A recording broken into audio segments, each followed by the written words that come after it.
Good evening and welcome to another episode of the Intersect Project podcast. We are brought to you by me because I am making the podcast for you and all Chuck fans out there. Today we'll be discussing Chuck versus the Santa Claus. Actually, I mistakenly said that. It's actually just Chuck versus Santa Claus. There's no the. That is my bad. But anyway, I wanted to apologize for not having an episode last week. I got a little busy, and I decided, hey, I'm going to do it next weekend, and here I am. I'm doing it next weekend. Here we go. Chuck versus Santa Claus. Thanks for listening. We're getting really close to 1,000 downloads. Can't wait to surpass that. It's going to be a lot of fun, because it means it's a big milestone. Really. I mean, it is a big milestone. So, let's just dive right into this episode, why don't we? Alright, so we're going to start off the podcast with the two usual segments, hit of the episode and song of the episode. Now, really, there's two hits. We'll start with hits, but there's two I really could go with, but I just couldn't decide. And it was between Awesome and Big Mike's takedown of Ned, and it was also Sarah's takedown of Mauser. Now, you might be thinking to yourself, Paul, Awesome and Big Mike's was just so impressive. Why isn't it any competition? Well, I'm going to tell you why it's a competition. Because Sarah's, while it didn't look like it was very painful, Mauser struggled super hard to get back up. That's impressive. She demolished him on that takedown, and he had a hard time getting up. I mean, obviously Ned didn't get up, but that's to be expected when he gets hit by two 200-pound plus guys. And Sarah's just taking him down. Leg bar, boom, throw him down. Kill him. Oh, kill him. Except, I mean, obviously you didn't kill him. But, you get the point. So, I had a hard time. And I think I finally decided I'm going to go with Sarah's. It's not predictable, but it's the one I'm going with.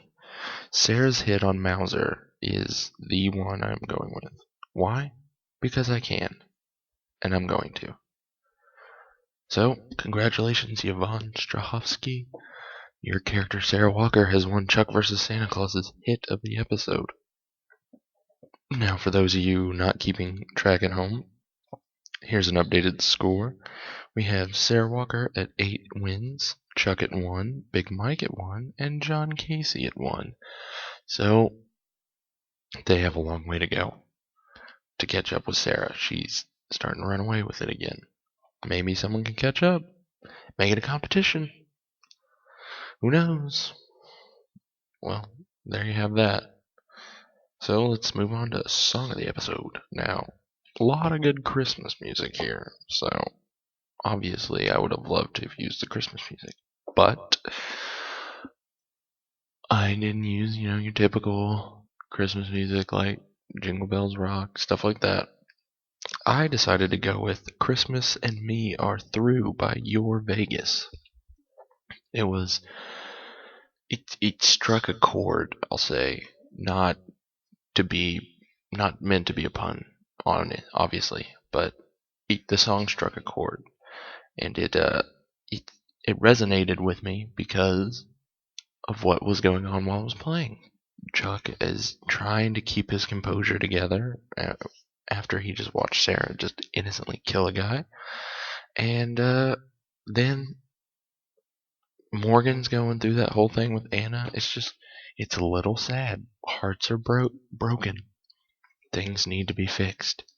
But we'll get to that later on in this podcast episode. So for now, congratulations, Your Vegas, if you just so happen to be listening to this podcast, for the song Christmas and Me Are Through, winning Chuck vs. Santa Claus's hit of the episode. Congratulations. let's dive straight into this episode. Christmas at the Buy More started like any other day at the Buy More, really. Emmett kissing major ass of Big Mike. Um, Chuck going to see Sarah before work. So, just a typical day in Burbank, except Chuck wants Sarah to go to family Christmas with him, and she doesn't really have a choice. She's gonna go anyway. She wants to go, even though she says she doesn't want to go because her family and Christmas don't get along, which I would tend to agree with because conning the Salvation Army is pretty terrible. But you survive and you advance. So Sarah's gonna end up going anyway. She's gonna go. But anyway, Chuck smooth talks her into what I assume with the smile she gave was pretty much a yes.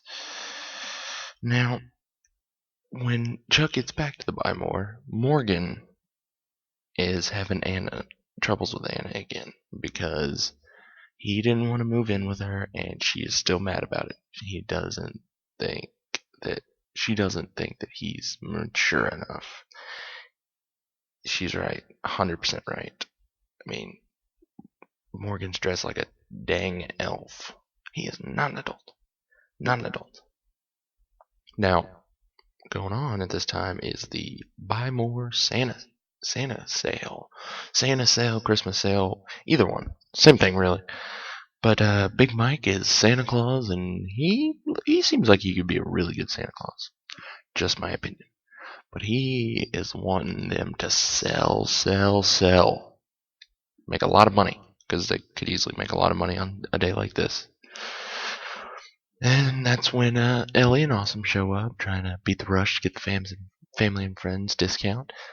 And that's when we learn that Devin buys himself a present for Christmas from Ellie in quotation marks, because he got himself a skydive trip. Something Ellie would have never given him, because that's incredibly dumb according to her. Now me, I would like to go skydiving. I think skydiving would be pretty cool. But I can see where you don't want your fiance dying before you get a chance to marry him. That would be a little weird. So, understandable on both things. Well, while all this is going on, there is a police chase going on, and what are Buy More's best employees doing? They're betting on it, on how it will end. Because they're a little crazy, but there are crazy. So the car chase continues, they're betting, and it ends at the Buy More. The car chase ends at the Buy More. So now we have a hostage negotiation in the Buy More. What is going to happen? I mean, who knows? Really? This is a big surprise. It could be a big surprise for anybody, really. So the Buy More's in a hostage negotiation, and it needs a leader to keep everyone calm and under control. So who's the natural leader? It's not Big Mike. He's maybe the manager, but the real leader in Buy More's Chuck. I mean, it's pretty obvious who the real leader is in the Buy More. And so Chuck takes matters into his own hands to try and calm Ned down. Calm him down a little bit. Make sure he doesn't do anything crazy. Now, the police have arrived also outside, and we get to see who is the head of this hostage negotiation from the local police standpoint, and that is Reginald Bear. I can never remember his last name, but he played Carl on Family Matters, and it's funny because Big Mike looks exactly like him. Not exactly like him, but they're similar enough to where they could be. I'm sure someone has called Big Mark Christopher Lawrence Carl from Family Matters, even though that wasn't him. And they're cousins in this show, and it is the funniest thing ever. I don't know why it's so funny to me, but just thinking that they're cousins, it just makes me laugh. It's so meta. It's funny. So Chuck's just trying to reason with Ned, and he's got to be the middleman between Ned and Mauser. Well, he's doing what he can. So time comes around, release the first hostage as a sign of good faith, And obviously Emmett wants out because Emmett is the biggest wuss in the world. He would throw anybody in front of a moving train if it meant he could live in that situation. And he even lied about his grandmother dying. I mean, that's messed up. And then when he gets outside, he uses it to try and get people interested in a sale. Come on. Come on. It's not cool. Not cool. Well, Casey and Sarah make their way into the Bymore, and Chuck goes to meet with them. They're trying to get him out. They got to secure the Intersect. Chuck is having none of that. Chuck is having none of that. He won't leave his friends and family behind, which is noble. Well, all this culminates in Casey getting his toe shot off by Ned because Ned supposedly had no idea how to work a gun. Even though, as we find out later, he did it on purpose to get Casey out of the Bymore. So they go into the Bymore to join the rest of the group, and some vigilanteism is starting to form. You got Awesome, Big Mike, Lester, Jeff, Morgan, all trying to take him out. And Chuck is having none of that. None of that. So the vigilanteism is put on the back burner for now. So now we get a cavalcade of everybody calling loved ones, and so we get a phrase that doesn't make sense. Okay, so Ned obviously is not married. He is a Fulcrum agent, and he was talking to Mauser on the phone. But what he said before really intrigued me. He said, I would like to call my wife because she always knows what to do in this type of situation. How many hostage situations have you been through to where your wife needs to know exactly what should happen in a hostage negotiation? What? Why? Like, what? Like, what? I don't understand at all why that's necessary. Why his wife knows all that. But that's besides the point. Everybody starts calling their loved ones, Awesome and Ellie call Mr. and Mrs. Awesome. Lester calls the phone sex hotline because that's who he really loves. Jeff calls his mom in prison. Casey calls his mom, which I want to talk about for a second. Now, for you newbies who have never watched an episode of Chuck, I'm gonna try my best not to spoil anything. But for those of you who have watched Chuck several times and know about Casey's past, is this like a plot hole on accident because of what happens to him late? We find out later information about him pertaining to his past, specifically war. I mean, it seems weird that he would call his mom and that he would keep in touch with her. But that's just me. Trying not to spoil anything. So, Chuck also calls Sarah, but he's not in he's in Bymore, but he calls her from the romantic comedy section of the Bymore. And they have a special moment charged with romanticism. He gives her the charm bracelet his mother got from his dad when Ellie was born. And it's super sweet. She loves it. And she goes, well, I can't take this. This is something for a real girlfriend. And he goes, I know. And that's all he says. Smooth, Chuck. Smooth. Basically saying, hey, I consider this real. We both know this is real. Very smooth. Very smooth. So, Lieutenant Mauser's coming in, and as a sign of good faith, Ned agrees to let 2 more hostages go. First, he lets Casey go because he really worries about his toe. And then he lets Sarah go because, he's really just trying to get them out so him and Mauser can do more work on finding out where the Intersect is. But not before Chuck screams out no when they say they're going to release Sarah, and everybody goes, Everybody, you can't do that, Chuck. It's supposed to be a cover. No one's supposed to think she's a spy. So in this situation, you should be glad that she's let go, but instead you scream no.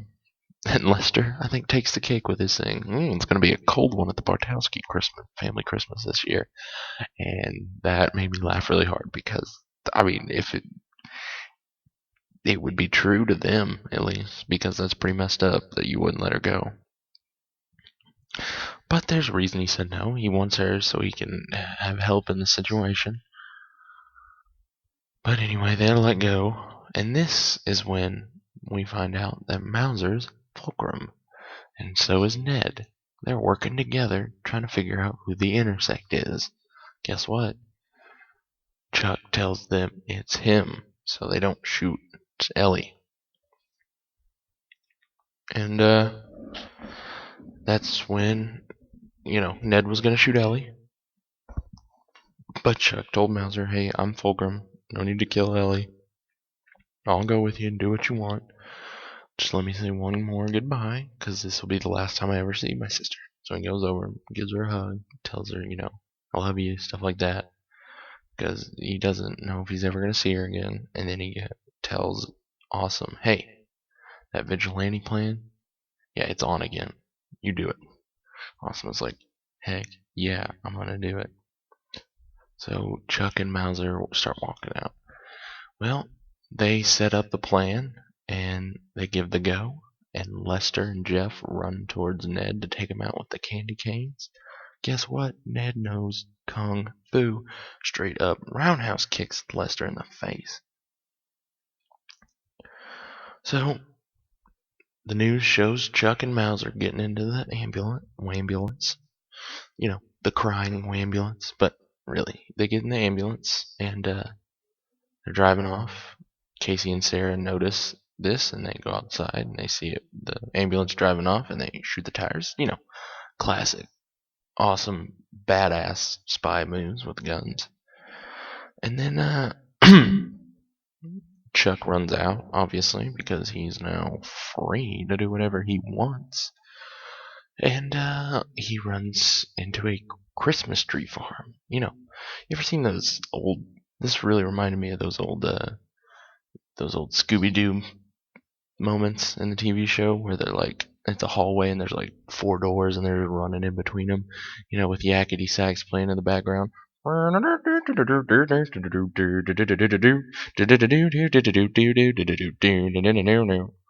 And except this time, instead of yakety sax playing, it's Silent Night, which is, I guess, more reverent than yakety sax, but those are still good moments.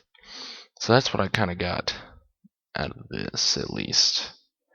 So Mauser's trying to find Chuck in this here Christmas tree farm, and he's not seeing him because, hey, he has no idea where he is. It's a big Christmas tree farm, evidently. Big Christmas tree farm, evidently, in Burbank, California. Sounds weird to me. But anyway, Sarah runs into Chuck and covers his mouth so he doesn't scream out. And she tells him, hey, you run back to Castle. We know everything. We know Ned and Fat Mauser are Fulcrum. She says, hey, run back to Castle. Chuck's like, I can't leave you here. And she's like, you got to. I can take care of myself. Do it. So he does. He starts back towards Castle, except he turns around. He's not going to do that. And we know Chuck's not going to do that because he cares for Sarah. And he will put everything on the line for the people he cares about. He'll do anything for them. So obviously he's not going to leave Sarah behind. So he goes back to try and help Sarah as best he can. Well, Mauser finds Sarah first. And obviously they're going to fight. And they do. Start punching each other, stuff, and Mauser's got her, and she does the takedown. Boom, the takedown. Incapacitates him. Picks up her gun and holds him hostage. Now, he doesn't seem too worked up about it because he's not like a lot of other Fulcrum agents they've dealt with in the past season. This past season. he actually has a lot of weight in the Fulcrum Agency. He's a big dog. He's super important, and he is not going to his arrest is not going to be taken lightly. Fulcrum will come and get him. They will come and save him, I guess is what I'm trying to say. They'll come and save him. So now I don't know if we're supposed to take him at his word for this or not. That's another point. He could just be saying this. So actually, no, that doesn't make any sense. He's not he's not going to just say this because he knows her reaction is going to be to shoot him. So obviously he's not lying about this. He's a very important person in Fulcrum. And Sarah notices this and she shoots him. And Chuck sees. Now, I want to talk about this for a second. Now, like I said, Mauser is an actual big player in the Fulcrum Agency.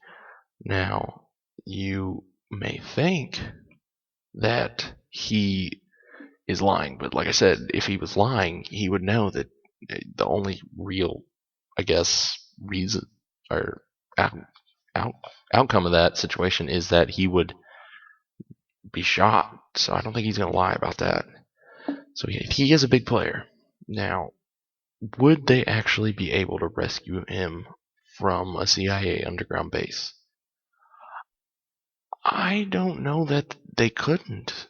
Fulcrum has done a really good job of infiltrating, places a lot. They've infiltrated the CIA very well. So obviously, I don't think it would be wise to take a threat like that lightly. They could easily infiltrate the underground base wherever Mauser is and take him down. Now, I don't know if they would successfully, but they would probably have a good shot at doing it. So I'm not gonna hold that against him.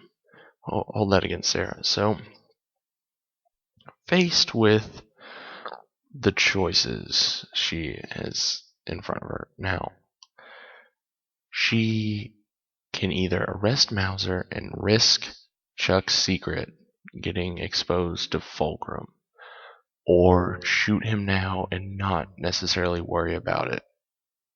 I mean, I'd say not necessarily. I say not necessarily worry about it because obviously Fulcrum's not going to just give up finding out who the Intersect is. So they're going to keep coming, but they won't. At least they won't know who it is at that point. So Sarah decides to shoot him, and I don't fault her for that because given that situation, I think that probably was the right call, was to shoot Mauser. Now, I'm not a murderous, violent person. I'm talking about in the TV show. In real life, we're a whole other set of feelings and thoughts and opinions come in. So, in the TV show, I think that was the right decision. The right decision was to shoot Mauser. Now, her justification, obviously, was that she's protecting the asset, which I would say is easily half of it. It's not as much. Now, a lot of people are going to say, well, she really cares and loves for Chuck, so that's why she did it. I think it's 50-50 split. I think she did do that. I think she did shoot Mauser because she loves Chuck and she wants to protect him. But I also, half of her thought process, I think, is that she is just doing her job. She's protecting the asset as best as she can. So while she does love him, I still think in this situation she's doing her job. Now, that's not to say that she doesn't love him any less. It doesn't say she doesn't love him. It doesn't mean I'm saying she loves him any less. She's just she's also doing her job. And I think that's also a motivator, I guess is what I'm trying to get out. So, it seems like I'm trying to figure out how to convey to everyone here that while I do while I do think she made the right, I think she made the right choice, and I think she did it not only because she loves Chuck and she cares for him, but she also wants to do her job and protect the asset. She still loves him a whole lot. I'm not saying she loves him 50% less than everybody thinks she does. I'm just saying part of her has got to be thinking, oh, well, it's also my job to protect the asset. That's just where I'm coming from. So, I mean, I guess the whole point I'm trying to make is that she does love Chuck a lot, but she also does have her job, and that her doing her job is not going to take away the love she has for Chuck, I guess, is what I'm trying to get across, if that makes any sense to everybody. So, that's why I believe Sarah made the right call in shooting Mauser. So, all those reasons. Now, obviously, Chuck sees this and he can't hear their conversation. He missed most of it. He just sees Mauser giving himself up to shoot. He sees Mauser willingly giving himself up and then Sarah shooting him. So, from his point of view, obviously, he thinks she's in the wrong. And in his shoes, I would think the same thing. There he is, giving himself up. Bam, she shoots him. Now, should Chuck have discussed this with her? Yes, communication, everybody. Hey, if you're gonna learn anything from this podcast, let me share with you this. Communicate with people. It will solve, I would say probably 75 to 100% of your problems. Just communicate with people. Don't passive aggressively expect people to figure out why you're mad or why you're feeling a specific way. Discuss why you're doing it. Don't just discuss why you're feeling that way, but talk it out. Come on, people. I know as humans we're innately stubborn, but come on, communicate. Like I said, if you learn one thing from this podcast, communication is important. I feel like a self-help book. Jeez. Anyway, so now Chuck has to deal with the fact that Sarah just shot a man in cold blood, supposedly, and he's got to put on a straight face like he didn't see it, and act like he is not afraid of Sarah right now. But he is. So, we get back to the Buy More. Everybody is celebrating because they just got away from the hostage negotiation. We see Big Mike and his cousin hug it out because they're the best cousins ever. We see Lester kissing Anna and Anna going gross. That's not what she wanted. She was just worried about a coworker. We see Sarah lie to Chuck about why she shot him. So hey, Sarah, communication. Jeez, nobody. I'm sarcastically making fun of them for not communicating. Obviously, you should communicate in most situations. Like I said, that whole 75% to 100% of your problems can be fixed by communicating is 100% true.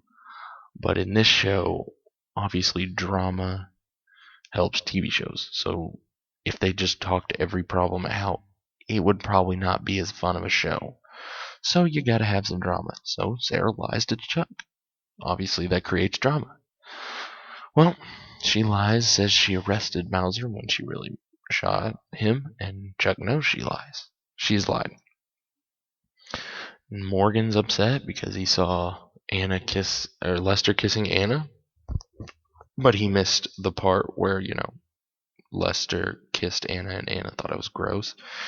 Chuck's sad because he saw Sarah shoot Mauser, but he missed the whole point of Mauser was going to get Chuck killed or taken away. So she had to do what she had to do.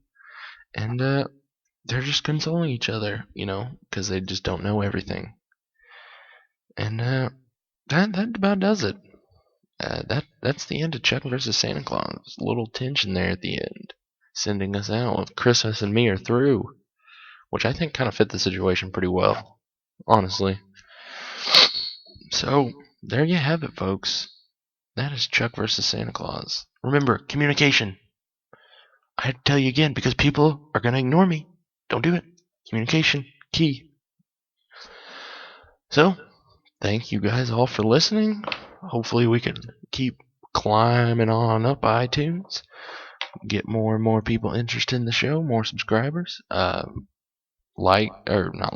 Subscribe, review, comment on iTunes about the podcast. It'll help me a lot, and it'll get the popularity of the podcast going up, so more people will see it, and we can introduce more people to Chuck.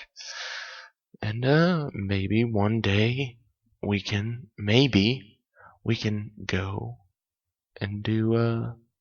Maybe one day we'll be popular enough to do a live episode. That'd be cool. That'd be pretty cool. So let's just let's keep this puppy climbing. Let's make 2015 year of the Chuck return. And by Chuck return, I mean the year of the Intersect Project podcast, bringing back Chuck. And Chuckaholics and all the other Chuck fan sites, but mostly the Intersect Project podcast. I'm not selfish here at the Intersect Project podcast. I just want to make a lasting impact with the podcast. Communication is key. See? I'm always trying to make a positive impact. But anyway, that about does it for me. Signing off, I'm Paul. Remember, everybody loves Chuck. Some people just don't know it yet.